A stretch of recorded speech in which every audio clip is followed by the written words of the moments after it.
বর্ষার শুরুতে প্রচুর বৃষ্টিপাত ও উজান থেকে নেমে আসা পাহাড়ি ঢলে সৃষ্ট কয়েক দফা বন্যায় বিয়ানীবাজার উপজেলার বেশিরভাগ এলাকায় এখনও ফসলের মাঠে হাঁটু পানি। পর্যাপ্ত উঁচু জায়গার সংকটে বীজতলা তৈরি নিয়ে আশঙ্কায় ভুগছেন কৃষকরা। আমরা এলাকা বন্যায় প্লাবিত, ক্ষেত্রে তো নাই, তো আর আগামীতে করা সম্ভব নাই, বৃষ্টির অভাব। এখন তো আলি টালি ফলাইতাম ফালিয়ান না, বীজতলা ডুবাই লইছে, তখন আমরা খিতা করতাম।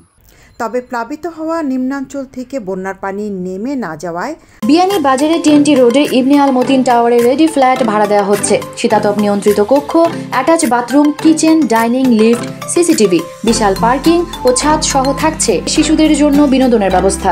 আসন্ন আমন মৌসুমকে সামনে রেখে কৃষকরা কৃষি অফিসের পরামর্শ ও সার্বিক সহযোগিতায় বর্তমানে নিজের বাড়ির আঙিনাকে বানিয়েছেন আমন ধানের বীজতলা, যাতে বন্যার পানি নেমে যাওয়ার পর আমন ধানের চারার সংকট না থাকে। তবে পর্যাপ্ত বীজতলার অভাবে বন্যা পরিস্থিতি স্বাভাবিক হলেও এ অঞ্চলে চারার সংকট দেখা দিতে পারে বলে আশঙ্কা করেছেন সংশ্লিষ্টরা। মুড়িয়া ইউনিয়নটা বন্যায় খুবই প্লাবিত, আর কৃষি নির্ভর এই অঞ্চলে আপনার যে জাতের বীজটি সবসময় সচরাচর কৃষকরা বপন করে, এই জাতের বীজ বপন করার এখন সময় শেষ, আর তো বন্যায় সব বীজতলা প্লাবিত। কৃষকরা খুবই সংকটে আছে, বীজতলা নিয়ে খুবই সংকটে, বীজতলা সবই বন্যায় প্লাবিত।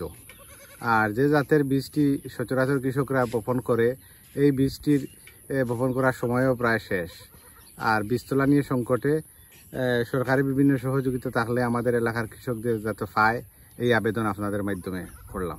বন্যার পানিতে নিমজ্জিত হয়ে বিস্তীর্ণ ফসলি জমির ফসল নষ্ট হয়ে যাওয়ায় বড় ধরনের লোকসানের মুখে পড়েছেন চাষিরা। উপজেলা কৃষি অফিস জানায়, বিয়ানীবাজারে ফসলি জমির বেশিরভাগ বন্যার পানিতে তলিয়ে গেছে। প্রায় 60 হেক্টর জমি এখন কৃষিকাজের অনুপযোগী হয়ে পড়েছে। এদিকে 1040 জন ক্ষুদ্র ও প্রান্তিক কৃষকের মাঝে আমন ধানের উফশি জাতের বীজ ও রাসায়নিক সার বিতরণ করেছে উপজেলা কৃষি বিভাগ। সৈয়দা আখি হক, এবিটিভি।